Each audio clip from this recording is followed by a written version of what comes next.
Des plaintes contre des policiers municipaux de Garango soupçonnés de tentatives d'escroquerie, d'intimidation, d'usurpation de titres, de faux et usage de faux en écriture publique et d'association de malfaiteurs.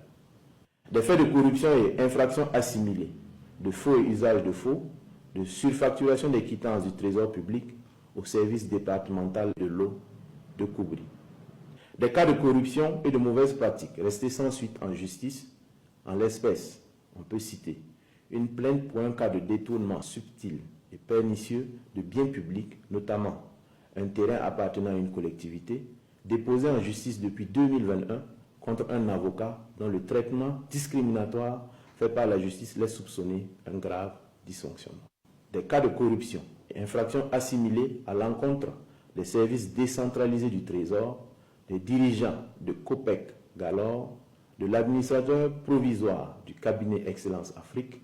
du service du guichet unique du foncier et de la direction de la Socogie. Des victimes et des témoins ont été entendus dans l'analyse de ces requêtes de citoyens. Au titre des soupçons d'authenticité des diplômes, faux et usage de faux, falsification, qui ont prévalu à des recrutements ou promotions dans la fonction publique, un corpus de 6000 diplômes d'agents publics a été analysé. Ces agents sont issus des structures comme la présidence du FASO, les ministères en charge de la santé, de la sécurité, de l'agriculture, de l'économie et des finances, de l'administration territoriale et de la mobilité, des enseignements primaires, secondaires et supérieurs, de l'environnement, de la transition digitale, de l'action humanitaire,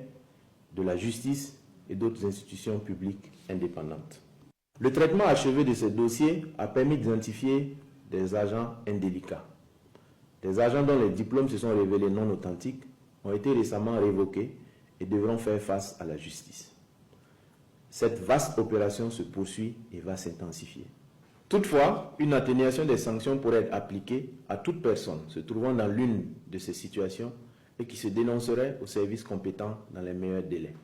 En ce qui concerne les demandes de réparation d'injustice, d'abus de pouvoir et de licenciements abusifs, des plaintes collectives et individuelles pour des recrutements entachés d'irrégularités, des usagers désabusés par des agents publics, privés ou des organisations et établissements internationaux, des intentions manifestes de nuire à des agents de l'État, des dénonciations calomnieuses ont été reçues par le comité d'orientation de la CLD. On a pu noter sous ce chapitre un cas de suspension abusive de carrière à la mairie de Ouagadougou, des mauvaises pratiques au commissariat de Komki-Ipala,